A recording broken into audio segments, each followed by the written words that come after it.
नमस्कार, मैं राजेंद्र कानूनगो। State update के लिए मेरे साथ वरिष्ठ पत्रकार राजनीतिक विश्लेषक डॉक्टर शिशिर उपाध्याय मौजूद। उनका स्टेट अपडेट में हार्दिक स्वागत है।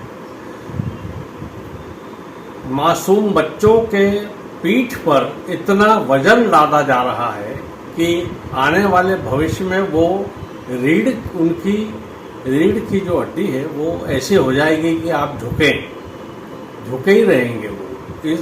ये शासन ने अभी आदेश निकाले, लेकिन आदेश कागज पर निकलने के बाद वो जो है उसका इम्प्लीमेंट अभी बराबर नहीं हो रहा है। कोई स्कूल ने शायद कर लिया है, लेकिन बाकी जगह अभी भी उसका इम्प्लीमेंट नहीं हो रहा है। एक और बच्चों की जान के साथ खिलवाड़ हो रहा है।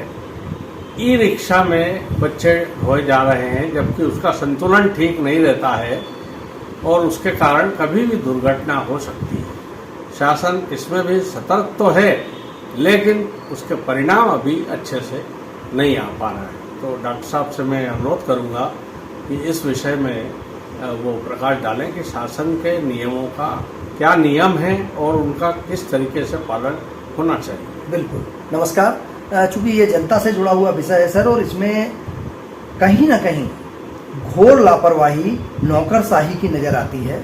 नियम है, लेकिन मासूम बच्चों के, चूंकि इन अधिकारियों के, इन नेताओं के बच्चे तो पर्सनल कार से जाते हैं, उनके साथ नौकर जाता है, वो बैग ले जाके रखाता है। वो जब पढ़ने जाते हैं और जब वहाँ पहले से गाड़ी खड़ी रहती है, हमारे आपके पैसे से दिए गए टैक्स से इनके बच्चों को कारें मिली हुई हैं और ड्राइवर मिला हुआ है, सहयोगी मिला हुआ है। ये सारे नौकरशाह और जनप्रतिनिधियों की स्थिति है। आम आदमी जो भटकता है, आपको याद होगा कि लंबे समय तक लगातार कई शिक्षा समितियां गठित हुई इसके लिए। अर्चना चिटनिस जब स्कूल शिक्षा मंत्री थी, उस समय ये बहुत मामला विवाद में आया था। दीपक जोशी उस समय स्कूल शिक्षा मंत्री थे, उस समय भी विवाद हुआ था। और इसके पहले जब एक बालाघाट से स्कूल शिक्षा मंत्री हुआ करते थे उमा भारती मंत्रिमंडल में, बिसेन जी, उनके साथ भी अभी सांसद थे वो, तो वो उनके समय में भी ये स्थिति बनी थी। इस पर संज्ञान लेते हुए, क्योंकि इसमें सरकार की तरफ से कमेटी गठित की गई, सरकार ने उसका निर्णय किया, कमेटी ने सारा विशेषज्ञों से चर्चा करके उसका वजन तय किया। तय तो हो जाता है, कमेटियां बन जाती हैं, तय हो जाता है, उसका पालन कराने की जिम्मेदारी तो नौकरशाही की है, प्रशासन की है। अचानक निरीक्षण होना चाहिए। बच्चे का वजन, आप एक छोटा इलेक्ट्रॉनिक आपके पास आजकल तो सब साधन है, उसी में तौल करके देखिए तो मालूम पड़ जाएगा। आपके पास वो कैटेगरी है क्या, किस बच्चे के लिए कितना वजन तय किया है, कुछ जानकारी है? बिल्कुल, बिल्कुल। दर्शकों की जानकारी के लिए सरकार ने जो नियम बनाया था वो 5 से 7 किलो और 8 से 10 किलो का वेट, उसमें पानी की बोतल शामिल है, उसमें कंपास शामिल है, उसमें टिफिन शामिल है, और वो जो लेके जाते हैं इससे कम रखने की बात हुई थी। परंतु 20-20, 25-25 किलो का वजन का बस्ता, बैग छोटे छोटे मासूम बच्चों को लाद दिया जाता है। आप देखिए, एक और नियम है, सरकार बार बार नियम बनाती है और लागू करती है, लेकिन उसकी कैसी धज्जियां उड़ाई जाती हैं कि कोई भी निजी स्कूल ये तय नहीं करेगा कि वो किताब उसकी वहीं से मिलेगी, आप वो ड्रेस वहीं से खरीदिए। आपको ये जो बरसात में विंड शीटर खरीदने के लिए भी उन्होंने तय कर रखा है कि वही जिसमें ये लिखा होगा स्कूल का नाम, वही लेना है आपको, किताबें आपको वहीं से लेना है। जबकि एनसीईआरटी की केंद्रीय नई शिक्षा नीति की किताब एक 10वीं के बच्चे की या 8वीं के बच्चे की मुश्किल से 700 रुपये 800 रुपये में आ जाती है, और वहीं ये जहां भेजते हैं प्राइवेट स्कूल के लोग, वहां पर वह 15,000 रुपए की आती है। कितना अंतर है। लेकिन क्या ये शिक्षा विभाग के अधिकारियों को नहीं दिख रहा है? क्या कलेक्टर को नहीं दिख रहा है? क्या कमिश्नर को नहीं दिख रहा है? क्या यहाँ पर पूरा का पूरा अमला रहता है, लेकिन इस पर कोई कार्रवाई नहीं होती है। एक विषय और आपने बहुत अच्छा उठाया है, जिसमें कई जाने जा चुकी हैं, लेकिन जब आपको ये पता है कि वो ई रिक्शे का बैलेंस ठीक नहीं है, इस शहर में सिर्फ मैं इंदौर की बात करूं, जबलपुर की बात करूं, ग्वालियर की बात करूं, भोपाल की बात करूं या सागर उज्जैन की बात करूं, हजारों लाखों ई रिक्शा चल रहे हैं। एक बार बैटरी चार्ज होती है और बैटरी चार्ज होने के बाद जैसे कांच होता है ऐसा चलता है और उसमें कोई साकअप नहीं होता है, ऐसे ऐसे डगमगाता रहता है। चूंकि एक पहिया रहता है, कभी भी पलट जाता है वो बहुत रिस्की होता है। लेकिन वो क्यों परमिशन मिलती है, क्यों वो इसमें पालक भी दोषी है कहीं ना कहीं। प्रशासन तो जितना दोषी है, लेकिन पालक भी जब अपने बच्चों को भेजते हैं उन्हें वो पैसा कम लगता है, उन्हें लगता है कि पैसा कम लगेगा।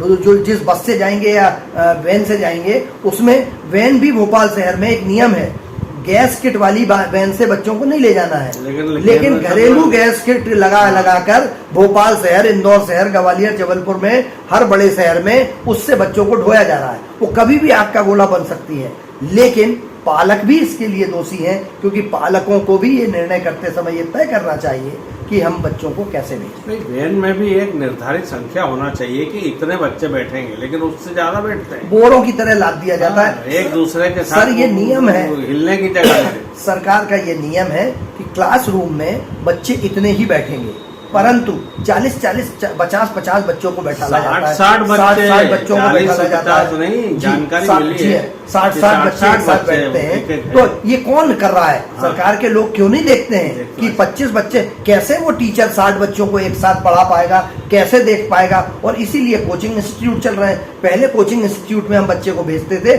तो 5 बच्चे 6 बच्चों को पढ़ाते थे एक टीचर। आज उन कोचिंग इंस्टीट्यूटों में भी 3-3 लाख रुपए साल का लिया जाता है और 60-60 बच्चे एक कमरे में बैठ के पढ़ते हैं। तो ये सरकार की निगाहों में है, सब कुछ है, लेकिन नौकरशाह उस पर ध्यान नहीं देते, कार्रवाई नहीं करते। जब कहीं कोई ऐसी बात आ जाती है, कोई ऐसी घटना हो जाती है, कुछ दिन के लिए सक्रिय होते हैं। आपको याद होगा दिल्ली में पिछली बरसात में किसी कोचिंग इंस्टीट्यूट में पानी भर गया था, कुछ लोग बच्चे खत्म हो गए थे। उसके बाद एमपी नगर, भोपाल के एमपी नगर शहर के जितने भी कोचिंग इंस्टीट्यूट हैं उसमें छापामार कार्रवाई हुई। आज भी वो तलघरों में चल रहे हैं, जो पार्किंग के लिए हैं, वहां पर क्लासें बनी हुई हैं, कोई नहीं तोड़ा, सबका फिक्स है, सबका अपना अपना जो जैसी अंडरस्टैंडिंग है वैसा होता है और उन पर कार्रवाई नहीं होती है। ये लोग घटना का इंतजार करते हैं। जिस दिन 2-4-6 ऑटो पलट गए, भगवान न करे, ईश्वर करे, सब बच्चे सुरक्षित रहे, लेकिन कोई घटना दुर्घटना हो गई तो यही स्थिति होगी। आज आपने जैसा कि देखा, राजस्थान के एक शहर में एक स्कूल में बच्चे बैठे हुए थे और पूरी छत गिर गई, 5 बच्चों की मृत्यु हो गई है, 11-12 वहां गंभीर हैं। ऐसे जर्जर स्कूलों में, ऐसी जगहों पर बच्चे पढ़ रहे हैं। और कभी भी भोपाल की एक घटना है कि प्रधानमंत्री स्कूल एक था, वो पीएम श्री स्कूल में, उसमें पूरी की पूरा प्लास्टर गिरा, 2 बच्चे गंभीर हो गए। तो इस पर कहाँ रहते हैं हमारे अधिकारी? क्या करते हैं दिन भर मीटिंग करके? आखिर वो उनकी जिम्मेदारी तो इन स्कूलों का निरीक्षण करना है, उनकी जिम्मेदारी इन स्कूलों में जाके कार्रवाई करना है, तो सिर्फ मीटिंग करते हैं। नए प्रयोग का एक प्रयोगशाला बनी हुई है स्कूल और शिक्षा विभाग। ई अटेंडेंस लागू की है अभी इन्होंने, क्यों दूसरे विभागों में ई अटेंडेंस क्यों नहीं होती? मंत्रालय में ई अटेंडेंस क्यों नहीं है? विभागाध्यक्ष कार्यालयों में ई अटेंडेंस क्यों नहीं है? जिले के कार्यालयों में ई अटेंडेंस क्यों नहीं है? सिर्फ इनको शिक्षक दिख रहा है, ई अटेंडेंस लगाइए। तो शिक्षा प्रणाली में शिक्षक को पढ़ाने के सिवा और कोई काम नहीं देना, लेकिन पढ़ाई तो एक तरफ है, बाकी काम है। भोजन, मध्याह्न भोजन है तो शिक्षक उसमें इन्वॉल्व है, और मध्याह्न भोजन में गड़बड़ी निकल गई तो शिक्षक इन्वॉल्व है। मध्याह्न भोजन की योजना ही ठीक नहीं है मेरे ख्याल से। आप लालच दे के बुलाते हैं तो बच्चे सिर्फ खाना खाने गाँवों में तो ये स्थिति है, चलो भेज दो, खाने के टाइम में जाते हैं, खाना खाया अपना और वापस आ जाते हैं, वो पढ़ाई से कोई लेना देना नहीं। बिल्कुल। तो इस प्रकार की योजनाएं बना करके, और शिक्षा का जो एक मूल कहते हैं कि भारत का भविष्य है ये नौनिहाल, भारत का आगे जाकर नाम रोशन करेंगे। सरकारी स्कूलों की स्थिति इतनी खराब हो रही है, शहरों में थोड़े बहुत स्कूल ऐसे हो सकते हैं, शहरों में भी हालत यह है कि पन्नी डाल के उसके नीचे, छप्पर के नीचे पढ़ाई हो रही है। अभी एक राजगढ़ जिले का एक केस आया था, वहां पर पैसा स्वीकृत है स्कूल बनने के लिए पिछले 5-6 सालों से, लेकिन स्कूल की जो जर्जर बिल्डिंग है उससे बाहर पन्नी का सेट डाल के बच्चों को पढ़ाया जा रहा है पिछले 3 सालों से। और लेकिन दिया तले दे रहा है, वहां से मंत्री भी 2-2 मंत्री हैं राजगढ़ जिले से, नहीं देखते हैं, सांसद है वहां पर, वहां के विधायक हैं, कलेक्टर हैं, कमिश्नर हैं, दौरे पे जाते हैं, लेकिन किसी की सिर्फ जाते हैं नौकरशाह, मंत्री, अधिकारी रिबन काटने जाते हैं, उसके बाद कभी नहीं सोचा कि जाके अस्पताल देख लें, जाके स्कूल देख लें, जाके वहाँ की गौशाला देख लें, जाके वहाँ का वेटनरी अस्पताल देख लें। इससे कोई लेना देना नहीं है। बिल्कुल सही कहा आपने।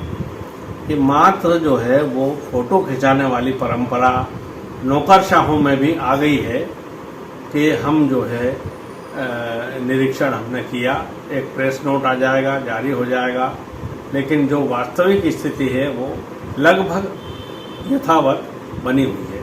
खैर, हम उम्मीद करते हैं डॉक्टर मोहन यादव के कार्यकाल में और जो शिक्षा मंत्री हैं उदय प्रताप सिंह जी, उनके कार्यकाल में हम उम्मीद करते हैं कि ये स्थितियां सुधरेगी और इस पर कार्रवाई होगी। जिला प्रशासन भी मजबूती से इस पर सख्ती से कार्रवाई करेगा, ऐसी हम कल्पना करते हैं।